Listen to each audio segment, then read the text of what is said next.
चुनाव प्रचार थमने के साथ ही अब राजनीतिक दलों को मतदान का इंतजार है। ऐसे में प्रचार के अंतिम दौर में कांग्रेस नेत्री नूरी खान ने बीजेपी के राज्यसभा सांसद ज्योतिरादित्य सिंधिया को मुंह तोड़ जवाब दिया है। देखिए एक खास रिपोर्ट। राज्यसभा सांसद ज्योतिरादित्य सिंधिया की जुबान क्या फिसली, कांग्रेस नेताओं का जैसे जैकपॉट ही लग गया। इसी कड़ी में कांग्रेस नेत्री नूरी खान ने सिंधिया पर जोरदार सियासी हमला बोला है और बार बार मैंने सरकार गिराई है ये कहने पर जवाब दिया है।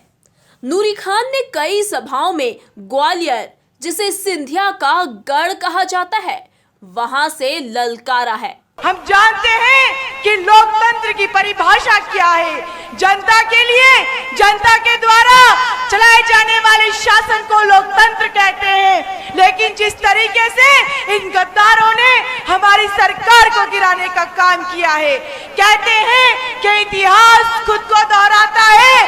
किस तरीके से इतिहास ने खुद को दोहराया है, याद करिए त्रेता युद्ध में पदलोलुप होकर किस तरीके से वो भाई को मरवाता है और द्वापर में राज हड़पने को किस तरीके से महायुद्ध हो जाता है। और याद रखिए, जब सिंधिया के मन में लालच आता है। जबकि सिंधिया का डबरा से वायरल हुआ वीडियो भी अब चर्चाओं में है और कांग्रेस को फिर पलटवार का मौका मिला है। खड़े हो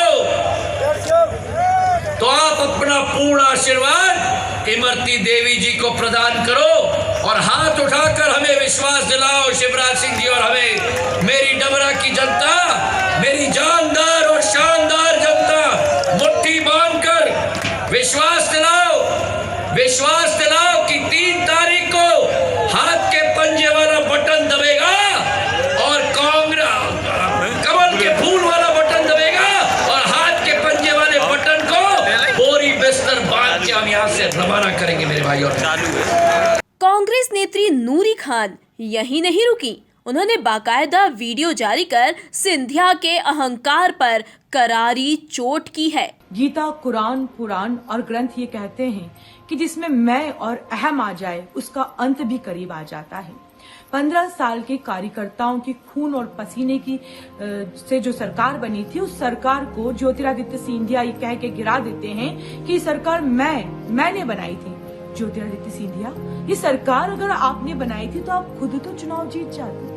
इस वीडियो के माध्यम से साथियों, मैं आपसे कहना चाहती हूँ कि एक तरफ तो कमलनाथ जी वो इच्छा शक्ति रखते हैं जो खाली खजाना होने के बाद भी 27 लाख किसानों का कर्ज माफ कर देते हैं, और दूसरी तरफ ज्योतिरादित्य सिंधिया उस कुर्सी की लालसा रखते हैं जिस लालसा में किसानों के सीने पर गोली मारने वाले खूनी हाथों को भी चूमने और चाटने का काम करते हैं। ज्योतिरादित्य सिंधिया, कान खोलकर सुन लो कि महाभारत में दुर्योधन से पहले दुशासन मारा जाता है, और जिस तरीके से अनैतिक, असंवैधानिक तरीके से आपने कमलनाथ जी की सरकार को गिराया है, अब वक्त आ गया है।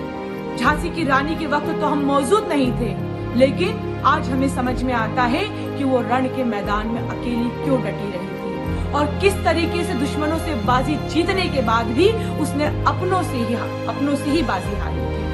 जिस तरीके से त्रेता युद्ध में पदलोलुप में वो भाई को ही मरवा देता है, आज जिसे आप पिता कहते थे उन पर आरोप लगाते हैं। जिस पार्टी के प्रति आपकी आस्था नहीं, आप महिला सम्मान की बात करते हैं, महिला अपमान के बाद आप जिस तरीके से न्याय की बात करते हैं, अन्याय का साथ देने के बाद आप सत्य की बात करते हैं, असत्य बोलने के बाद, तो 10 नवंबर को जब वोटों की गिनती होगी, मैं कहती हूं दावे के साथ, सुन लो सिंधिया, दावे के साथ कि जिस तरीके से आपने लोकतंत्र का चीरहरण किया है, ये जनता पांडव बनके आपकी स्थिति को, आपकी सोच को पूरी दुनिया के सामने नंगा करेगी। और मैं ये बात कहने में न आपसे डरती हूँ, न भाजपा से डरती हूँ।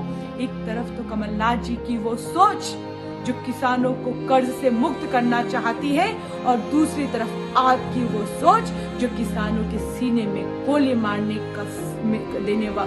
वालों का साथ देना चाहती है। दोनों में बहुत फर्क है साथियों। सर पर कफन बांध लो, 2 दिन का समय है। ये लड़ाई लोकतंत्र की है, ये लड़ाई कार्यकर्ताओं के स्वाभिमान की है, ये लड़ाई बाबा अंबेडकर साहब के संविधान की है, ये लड़ाई कमलनाथ जी के साथ जो अन्याय किया गया है उस अन्याय का जवाब देने की है। सर पर कफन बांधकर हमें निकलना पड़े, क्योंकि ये धर्म युद्ध है। धर्म यही कहता है कि सत्य की लड़ाई में, अनाचार की लड़ाई में अगर आपको जान भी देनी पड़े तो पीठ नहीं दिखानी चाहिए। कुरान भी यही कहता है कि ईमान की लड़ाई में, सच की लड़ाई में अगर मरना भी पड़ जाए तो मर जाना चाहिए, लेकिन झूठ और असत्य का साथ नहीं देना चाहिए। कार्यकर्ताओं के स्वाभिमान के लिए, संविधान के लिए, कमलनाथ जी के साथ किए गए अन्याय के लिए उठो, खड़े हो जाओ। 2 दिन बचे हैं और ऐसे भाजपा को ये सबक सिखाओ कि इस देश में हम रहें या नहीं, इस देश का कानून, संविधान और लोकतंत्र जिंदा रहना चाहिए। धन्यवाद। जय हिंद। कुल मिलाकर सिंधिया की एक भूल अब कांग्रेस पार्टी को भी हमलावर होने का मौका दे गई और कांग्रेस नेत्री नूरी खान ने भी सियासी वीडियो जारी कर एक के बाद एक करारे जवाब पेश किए हैं। Bureau report, MP news, Ujjain.